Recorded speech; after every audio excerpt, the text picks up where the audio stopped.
Aqib sir, अगर पाकिस्तान की बात करें और हम जब प्री मैच डिस्कशन भी कर रहे थे तो आपने कहा कि सेफ टोटल 260 280 होगा। पाकिस्तान ने एक कंपेटिटिव स्कोर किया था, लेकिन क्या वजह बनी कि वो टारगेट को डिफेंड नहीं कर पाए? देखिए, जो एक पिच है वो फैसला करती है कि इसके ऊपर कितने रन बनने चाहिए जी। वो जो पहली इंडिया के अगेंस्ट पिच थी वो उसमें काफ़ी ज़्यादा टर्न और ऐसी चीज़ें थी, लेकिन ये जब शुरू हुआ है मैच तो उसमें नॉर्मल पिच थी, ऐसा नहीं था कि इसमें बहुत ज़्यादा टर्न है जी। तो आप ये नॉर्मल कोई भी टीम अगर 50 ओवर बैटिंग करती है, चाहे नेदरलैंड करती है, चाहे अफगानिस्तान करती है, चाहे बांग्लादेश करती है, तो 300 के करीब तो रन वैसे ही बन जाते हैं। जी, ऐसे ही। तो जब आपने टॉस जीत के बैटिंग की है, उसके अंदर कोई ऐसी ना सीम मूवमेंट थी ना कुछ था, तो आप आउट भी नहीं हो रहे और आप 70-80 के स्ट्राइक रेट से आप खेल ही जा रहे हैं, आपको पता ही नहीं चल रहा कि टोटल को हमने करना क्या था। वो तो अगर इफ्तिखार के 140 स्ट्राइक रेट के रन आप थोड़े कम कर दो तो ये तो 250 ही बनाने जा रहे हैं। तो उनके कैप्टन ने बोला था कि हमें 250 ही इनको कंटेन करना है, 250 के करीब होगा तो बड़ा इजी रहेगा हमारे। तो इसका मतलब ये है कि आपने जब भी रन भी करने हैं फिर फायदा नहीं होना। तो ये इनको समझ नहीं आ रही कि ये वही सोच रहे हैं, ये वही पेस है जिससे सारा साल ये क्रिकेट खेलते रहते हैं। जी। पाकिस्तान में मैचेस हो गए 70-80 के स्ट्राइक रेट से आपने कभी 100 कर लिया, 80 कर लिया, आपने रन बना लिया, नंबर 1 बन गए।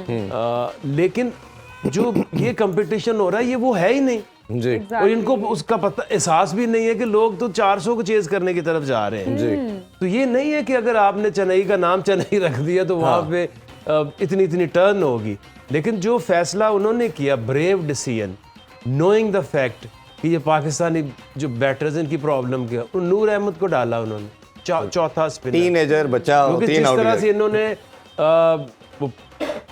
कैरेट बॉल खेले थे इंडियन जो उनका लगी है कुलदीप के, तो उन्होंने कहा कि इसको लेके आए इनसे रीड नहीं होता और इनसे नहीं हुआ बिल्कुल। 18 साल का बच्चा है, उनसे खेला नहीं जाता। एग्जैक्टली। और हमारे जो वाइस कैप्टन शादाब खान साहब हैं और अभी ये उसामा मीर भी, इसकी प्रॉब्लम क्या है इस टीम की कि ये कोई बंदा, आधे बंदे तो टेस्ट हुए बगैर आ गए हैं। ऐसे ही है।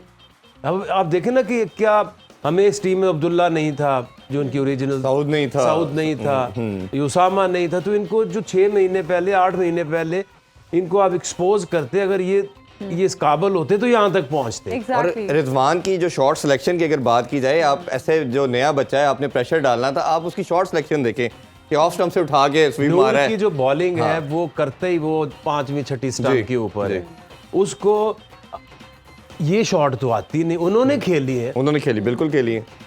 ना स्लॉक स्वीप आती है, ना रिवर्स स्वीप आती है, पता नहीं ये वो वाली बेसिक बैटिंग अंडर 19 वाली होती है कि बुरी बॉल गिराओगे तो मैं चौका मारूंगा। एग्जैक्टली। आकिब सर, आज हमारे प्लेयर्स ने इतना बुरा परफॉर्म किया कि हमें चाचा की परफॉर्मेंस, इफ्तिखार साहब की परफॉर्मेंस हमें अच्छी लग रही थी और सारे लोग ये कह रहे थे कि ही परफॉर्म्ड वेल। जब मैं क्रिकेट में आज मैं भी देख रही थी अब्बू के साथ, मैं बहुत एक्साइटेड थी, मुझे लगा कि कुछ आज अच्छा होगा, पाकिस्तान की टीम कुछ अच्छा परफॉर्म शायद कर जाए, एंड वी वर होपफुल। ऐसा नहीं हुआ, उन्होंने इतना बुरा परफॉर्म किया। मैच ना देखा करें। देखिए, कोई चीज भी तो नहीं ना बेहतर हुई बैटिंग में। आपको जैसा ऊपर से स्टार्ट मिल गया था तो आप उसको मारो, आप 350 रन की तरफ कोशिश तो करो, गेम की नहीं है। बिल्कुल ऐसे ही।